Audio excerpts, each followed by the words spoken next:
Square Enix Presents happened after the Xbox conference. Kicked it off with Guardians of the Galaxy. I thought we were just going to get a little CG trailer. This game was coming out next year or 2 years from now, right? Like, because Square likes to announce things really early.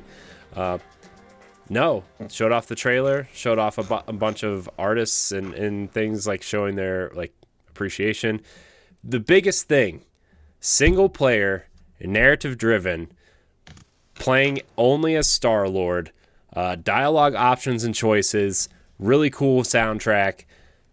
This is the game I wanted Avengers to be, and this looks like it. Josh, you sent this to me. You said this game looks tailor-made for you. This game looks exactly like what I would want from a Guardians game. Pat, you and I were just talking about this recently.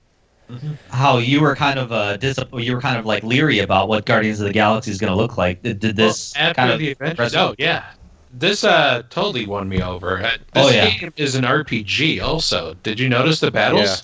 Yeah. Mm-hmm. Yeah, it's an action RPG. Yeah. It's cool.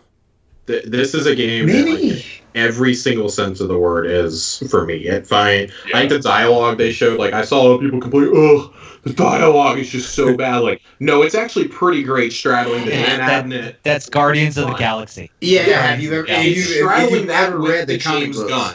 Like, everybody complaining, it's not the MCU characters. Oh, good. I don't want it to be. Look, I like when Spider-Man came out and it wasn't MCU, right? I thought that was cool, right? That really worked. When Avengers came out, like, I'm glad that they didn't go the MCU route, but every single character looked like we're trying to be MCU, except we're gonna try not to be MCU, but just close enough so maybe people will forget, right? And like that really bothered me. Mixed with like, you know, several other problems with the Avengers. I may have to like sit down and watch that whole Guardians of the Galaxy section again, because I don't know, I really just wasn't moved by it. I'm hearing you guys and I'm like, was I watching the same thing? But I'm pretty sure I was watching the same thing. But I don't know. But the one thing I will say is that Disney and Marvel Studios, they're still sticking to it, because I thought with the way like Marvel's Avengers had turned out, like there wasn't going to be much else coming that you know that Disney was going to throw their way. Yeah, I thought. Well, Square Enix still thinks Marvel's Avengers is a success. I think Disney has a gun to Square Enix's head, metaphorically, over Avengers right now. Like, no, you will fix this. You will make all this content for free. Well, you will not profit on this game anymore. Avengers banking on the success of Black Panther's DLC. So. Mm-hmm. A lot of people are excited about Black Panther. I have a couple friends who are like, I will legitimately give it a shot. Black Panther is free. I'll try it. Whereas I'm over here like, I'm a sucker. I like Deus Ex. I like Eidos as a studio. This game's been in development for like 4 years.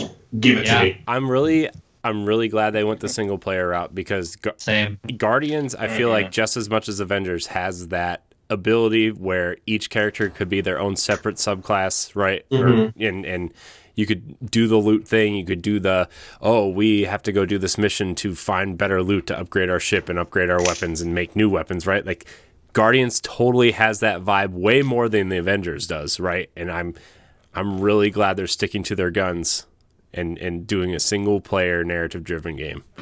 I like this because, like, this is the point I made earlier when I was talking with Ray. I says, I like that they have it focused on one character, and I saw a lot of people we have to play as Star-Lord. Like, I'm sorry, doing a single-player game playing as anybody else in the Guardians would not be a compelling story. Like, I hate it. I don't understand why people are so upset about that shit. Because like Star-Lord is the main character. If you watch if you read the comic books, if you watch the cartoons, if you watch the movies, like he is the main character.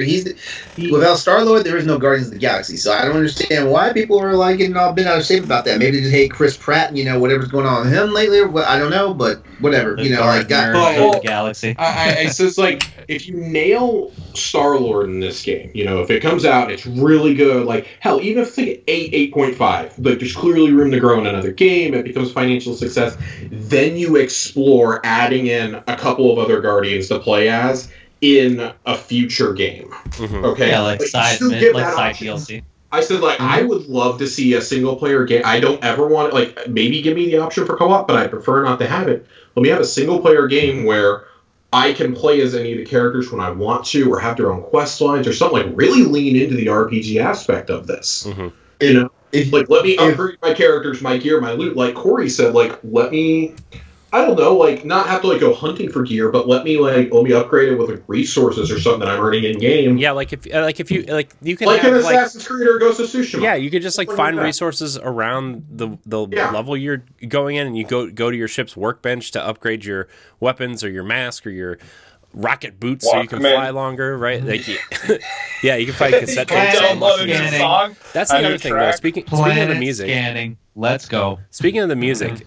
Does anybody get the feeling that like you're gonna unlock different songs and each song is a different ultimate superpower? Oh yeah, God, please. Yeah, I got that when he was holding up his Walkman. I got that kind of reference. Yeah, that's cool. I think that would be a really cool thing. Real kind of like. That's why I was only half joking about upgrading his Walkman. Because, like, I think that would be cool as shit if they just totally lean into just being the goofiness. Yeah. Honestly, if Microsoft wants to capitalize on this and get, like, some extra DLC that's exclusive to them, give them a Zune, just like at the end of Guardians of the Galaxy 2. Yeah. Just to be in on the joke. Dude, that'd be hilarious. So you get modern music if you play the Xbox version? Right. Yeah. No, you only get early 2000, early to mid 2000s music. Can I still get DMX on there though? Yes. Well, hey, early 2000s, you put Limp Bizkit on there, you put Cold or some other like kind of like new metal bands in there. We're good. Well, you'd get flawless file versions of the songs instead of get the edited versions on accident. I also like that the dialogue options look like they're going to be able to change the course of the game, right? Because there's the little dialogue thing where like Rocket hates you for that. Yeah, they said Rocket will remember that or whatever when he chose to have Drax throw him across the pit or whatever. And then when he decided to sell Groot instead of Rocket to the monster buyer or whatever, right? That was there's going to be some interesting influences there, I feel like. Maybe not like big, but just enough to maybe alter certain things. Yeah. I wonder how far they're going to go. The Telltale's Guardians of the Galaxy gave me anxiety, like, because your team just started to like drift apart. It's like, no, you guys got to get back together. Come on. You know, I don't want that feeling again. I forgot that there was a Telltale Guardians of the Galaxy. I tried to forget that there was a Telltale Guardians. It's actually kind of decent. I don't know. I didn't mind it. Yeah, I haven't played it, but I'd probably give it a shot. But yeah, like the thing is too, like, just kind of going back to people complaining about you playing as Star-Lord. The thing is you know very well this is going to be like a Final Fantasy game where these characters are going to be, and you're going to be a squad for the most part the whole time. And yes, you may be only controlling that character in like movement, but there's going to be a lot of situations where you're interacting with the other characters. I can see that. You're flat out controlling their attacks. Yeah. Just kind of like in Final Fantasy VII Remake. I could see or in Final Fantasy 15 where you didn't control the other guys, but you gave them you don't ever switch over to them. Like that's the pop-up menu. I think that's just people looking for something to complain about.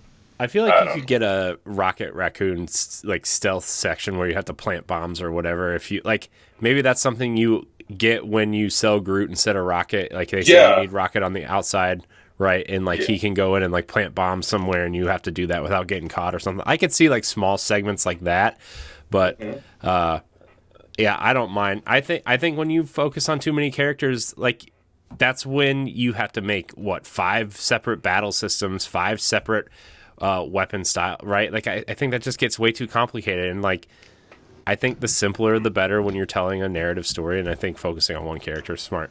But I think lately these days with video games, it's like the more complicated we get, the tougher it is, that it's tougher for people to adapt to it and gamers to really get into it. So if they just kind of stick to the tried and true methods that, single player, narrative driven, focusing on one character, I think this game is going to be good.